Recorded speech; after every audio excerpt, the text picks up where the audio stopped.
Porque, gente, se você estudar mesmo, se você botar para ler, se você for estudar a Bíblia, você vira ateu na hora. Você vira. Toda cheia de contradições, não tem sentido uma coisa com a outra, tá entendendo? Bom dia!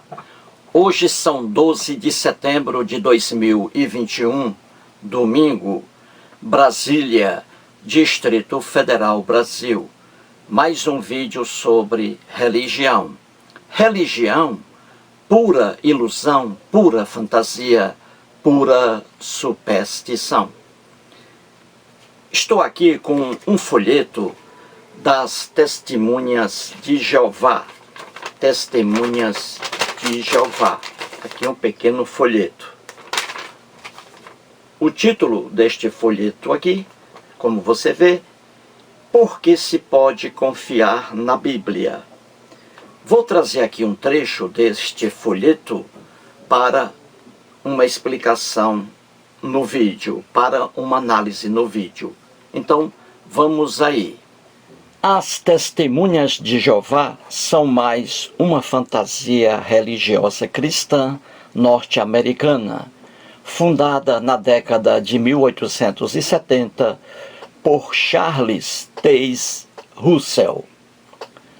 No folheto Por que se pode confiar na Bíblia, está escrito o seguinte, entre aspas: embora alguns afirmem que a Bíblia se contradiz, será que alguém já lhe mostrou um exemplo específico? Nós nunca vimos algum que pudesse resistir a um escrutínio. Talvez pareça haver discrepâncias em certos relatos bíblicos, é verdade. Mas, geralmente, o problema é a falta de conhecimento sobre detalhes e circunstâncias da época. Esses folhetos cristãos são feitos para enganar pessoas ingênuas. É dito acima que a Bíblia não contém contradição. Se alguém afirmar que existem contradições nela, falta a essa pessoa o conhecimento. Ora, isso é uma piada. Na verdade, a Bíblia está lotada de contradições, discrepâncias, lendas, mitos, alegorias, hipérboles e erros. Qualquer estudioso sério da Bíblia tem esse conhecimento. Deus algum existe, Deus algum escreve alguma coisa, Deus algum deixou algum livro. A Bíblia, na verdade, é um conjunto de livros muito antigos, escritos ao longo de 1000 anos, por homens de uma sociedade chamada hebraica, retratando os costumes vivenciados naquelas épocas. E o folheto continua, entre aspas. Por exemplo, alguns apontam para o que consideram ser uma discrepância na Bíblia, perguntando: onde Caim arranjou a sua esposa? Onde? Mas o pressuposto é que Caim e Abel eram os únicos filhos de Adão e Eva. No entanto, tal pressuposto se baseia num mal-entendido quanto ao que a Bíblia diz. A Bíblia diz que Adão se tornou pai de filhos e de filhas. Gênesis, capítulo 5, versículo 4. Assim, Caim casou-se com uma de suas irmãs, ou talvez com uma de suas sobrinhas.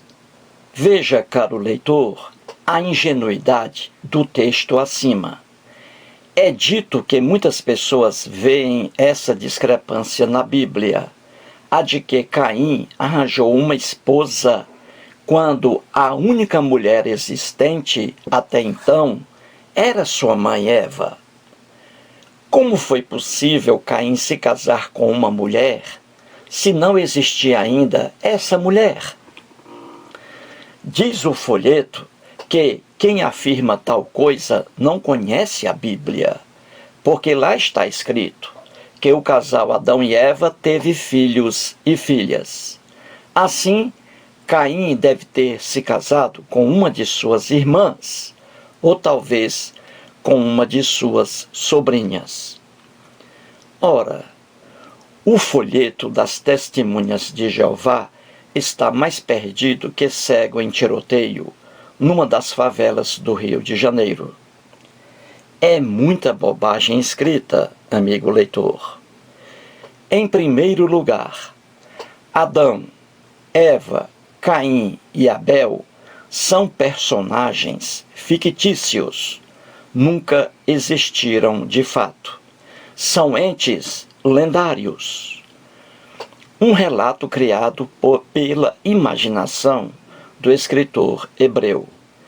Em segundo lugar, justamente por ser um relato criado, está repleto de ingenuidades e absurdos. Veja, leitor, que o folheto está afirmando que, quando Caim encontrou uma esposa, sua mãezinha Eva já havia parido filhos e filhas. Ora, o folheto está deturpando o texto bíblico. Ao contrário do que diz o folheto, está escrito na Bíblia que, quando Caim encontrou uma esposa, sua mãe Eva só havia parido até então 2 filhos, Abel e Caim. Não havia parido ainda uma menina para se casar com Caim. O folheto engana o leitor bobo quando traz uma informação que se encontra em capítulos posteriores. Para ser mais claro, veja, leitor, a sequência do livro de Gênesis. Primeiro capítulo, a criação dos céus e da terra. Segundo capítulo, a formação do homem e da mulher. Terceiro capítulo, a queda do homem. Quarto capítulo, Eva pariu Abel e Caim, 2 filhos. Abel morre, Caim se casa. Eva vem a parir mais um filho, 7. Isso no capítulo 4. Entenda bem, no capítulo 4, apenas 3 filhos de Eva e Adão. Caim, Abel e 7. Nenhuma mulher aí, nenhuma filha aí. E é aí que Caim se casa. Quinto capítulo, descendentes de Adão. E aí vem, Eva vem a parir mais filhos e mais filhas. Isso aí no capítulo 5, muito tempo depois do casamento de Caim. Percebeu, leitor, o erro do folheto? Ele afirma que Adão e Eva tiveram vários filhos e filhas. Então, Caim se casou talvez com uma de suas irmãs. Eis o erro do folheto. Ora, a Bíblia afirma que o casal teve vários filhos e filhas depois do nascimento do terceiro filho, chamado Sete. E isso está no capítulo 5, posterior. Na lenda, no capítulo 4, Caim se casou antes do nascimento do irmão Sete.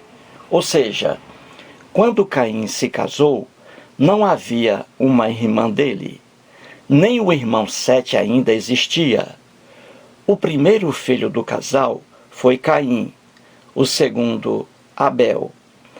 Abel foi assassinado. Caim se casou, mas não havia mulher alguma para isso.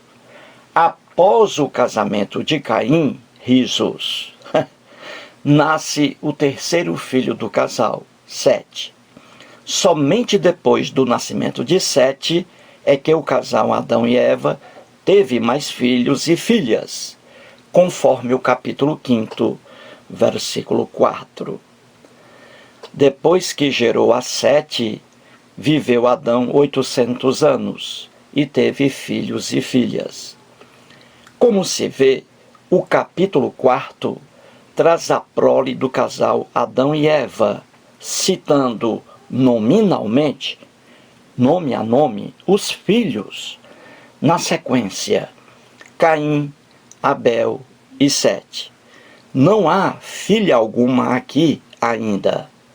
Abel morre, restam Caim e Sete. Caim se casou. Aqui a ingenuidade. Não se casou porque ainda Eva não havia parido uma filha. Caim tem um filho. Depois, Eva vem a parir o filho Sete. Depois de Sete, o casal teve mais filhos e filhas. Isso no capítulo 5 e não no 4. E mais uma ingenuidade da lenda: a perversão sexual da família lendária. Um irmão se casando com uma irmã, ambos sentindo um desejo sexual entre si. É o que ocorre quando alguém imagina a humanidade surgindo de apenas um casalzinho. Se, em minha lenda, eu coloco apenas um casal na Terra, então cairei no absurdo, afirmando que um irmão manterá relações sexuais com uma irmã. Que depravação, não é mesmo, leitor? Eu, no lugar do hebreu que escreveu esse texto, teria colocado na lenda que o Deus hebreu fez 1000 casais, a fim de evitar o desejo sexual de um irmão por uma irmã, e também problemas advindos de casamentos consanguíneos e por afinidade, uniões entre parentes. O relato bíblico é tão bobo que o Deus hebreu fez inúmeras estrelas, todavia se esqueceu de fazer inúmeros casais. Mais um vídeo e muito obrigado.